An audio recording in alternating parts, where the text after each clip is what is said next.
क्या आपको नहीं लगता कि एक ऐसी संस्था जिसका पिछले 5-7 दशक में एक महत्वपूर्ण योगदान है, जिसको सिरे से खारिज नहीं किया जा सकता, उस पर सहमति हो सकती है, असहमति हो सकती है, वैचारिक असहमति हो सकती है, इस तरीके का बयान देने से नहीं बचना चाहिए जो बयान दिग्विजय सिंह ने दिया? जी नहीं, बहुत अच्छा बयान दिया है, सही बयान दिया है और मैं इस बयान का समर्थन करता हूं। आरएसएस एक दीमक है, आरएसएस शुड बी बैंड।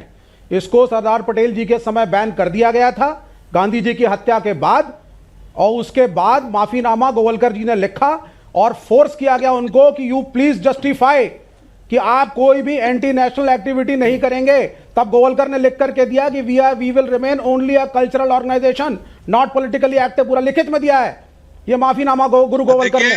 उसके बाद प्रोफेसर रागी, माफ कीजिए, मैं आऊंगा आपके पास, बात करेगा, प्रोफेसर रागी, मैं आऊंगा आपके पास, पहले बात लड़वाएगा लोगों को आपस में आप भिड़वाएंगे। इस देश के सोशल फैब्रिक को बचा के रखने की जरूरत है। ये जातियों के नाम पे लड़वाएंगे, ये धर्म के नाम पे लड़वाएंगे, ये लड़वा के सत्ता में आना चाहते हैं, पूंजीपतियों के एजेंट है। चूंकि ये गोवलकर को भी बेच के खा गए, ये गोवलकर को भी बेच के खा गए।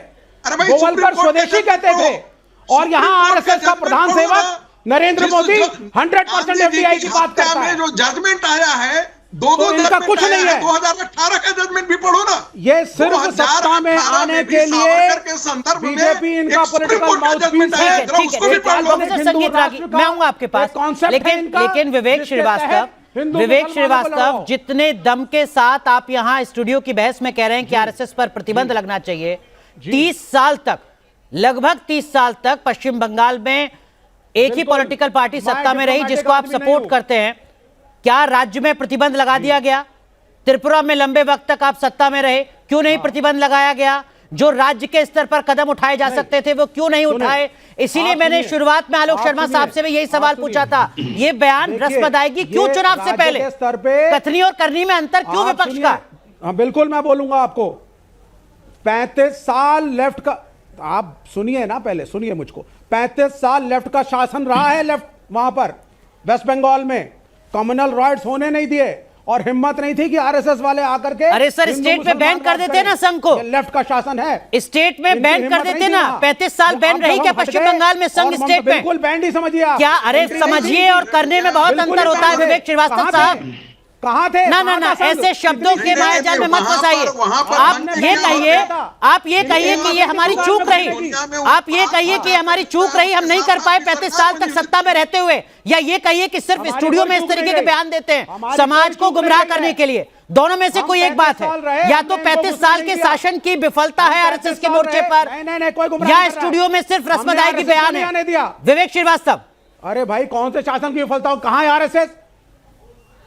नहीं, अब आप जबरदस्ती जस्टिफाई कर रहे हैं। आरएसएस को बंगाल में एंट्री नहीं करने दी हमने। संगीत रागी साहब, मैं आऊंगा आपके पास। आप जरा मुझे पश्चिम बंगाल में संघ की जो उपस्थिति रही है पिछले 3 दशकों की वो बताइएगा। लेकिन संगीत रागी साहब, उससे पहले जरा राजीव जेटली साहब का रुख करता हूं। राजीव जेटली साहब लगातार इस चर्चा को सुन रहे हैं। राजीव जेटली साहब, दिग्विजय सिंह पहले ऐसे नेता नहीं हैं जिन्होंने संघ को लेकर इस तरीके का बयान दिया हो। कांग्रेस के नेताओं की लंबी लिस्ट है जो लगातार संघ को निशाने पर लाते रहे। क्या कुछ इसके पीछे की वजह आपको नजर आती है?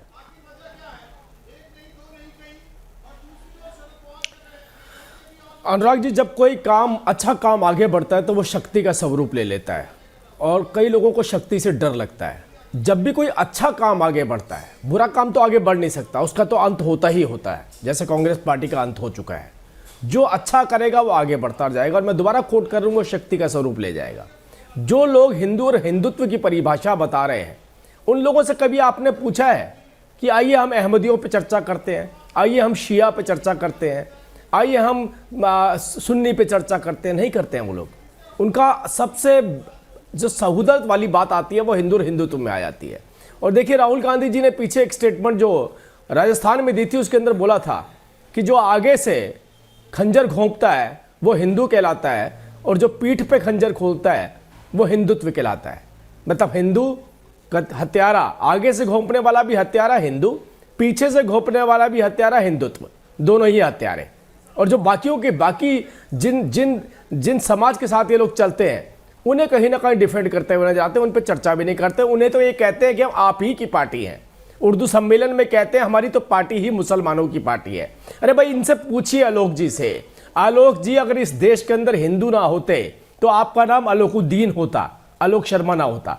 बता दिए कोई एक वजह मुझे ऐसी बता दीजिए जिस वजह के अंदर हिंदू के ना होने पे देश भारत होता, हिंदुस्तान होता या इंडिया होता।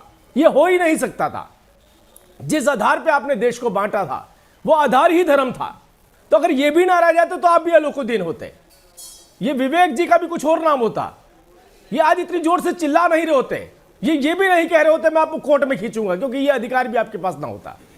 तो ये समझने की जरूरत है, जो लोग ये बात बोल रहे हैं उन्हें ये समझने की राजीव जी, जरूरत ऐसा तो नहीं है कि आप मेरा संविधान अस्तित्व निर्माताओं का इस हक देश भी के छीन अंदर ले रहे हैं। इसलिए बना क्योंकि इस देश के अंदर बिल्कुल नहीं छीन रहा हूं मैं, संविधान निर्माताओं का हक नहीं छीन रहा हूं। हमने तो देखा है संविधान के अंदर किस तरीके के बदलाव करने की कोशिश की गई थी। आपको पता होगा ना, हिंदू कोड लेकर आया गया था, हिंदू कोड। अरे एक देश एक धर्म, लेकिन हिंदू कोड आज नहीं, जवाहरलाल नेहरू जी द्वारा राजेंद्र प्रसाद जी के ऊपर दबाव डाला जा रहा था कि हिंदू कोड को किसी तरीके से लागू किया जाए। क्यों? एक कानून अलग, दूसरा कानून अलग। दूसरा कानून किसके लिए?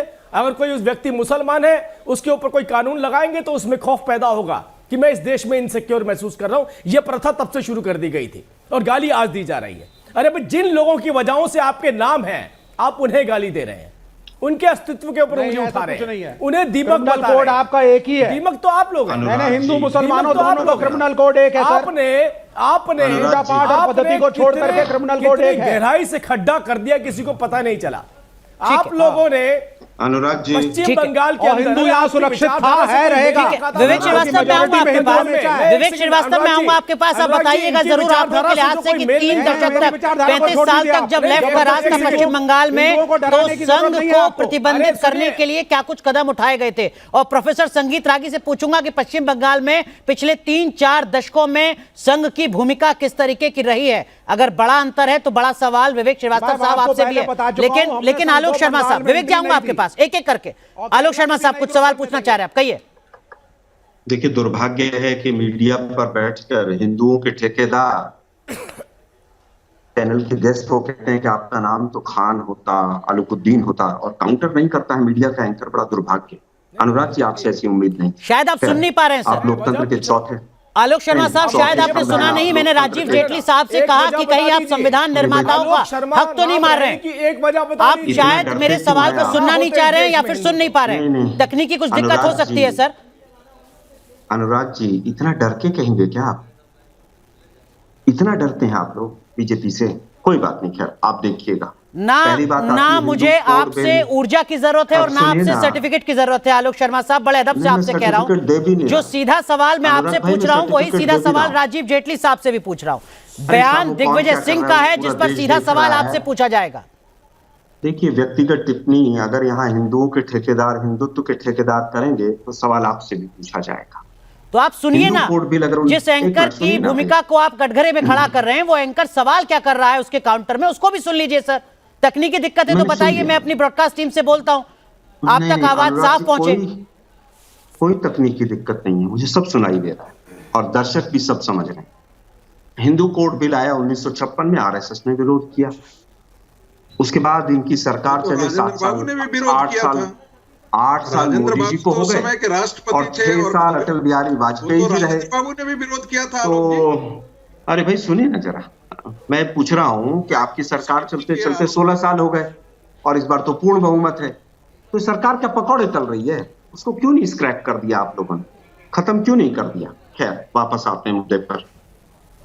इन्होंने कहा कि साहब वो दिग्विजय सिंह जिहादी सोच के हैं, इस्लामिस्ट टेररिस्ट को सपोर्ट करते हैं और तमाम ला ला ला ला ला। तो भाई वो अभी तक खुले क्यों घूम रहे हैं? वो तो जेल के सलाखों के पीछे होने चाहिए।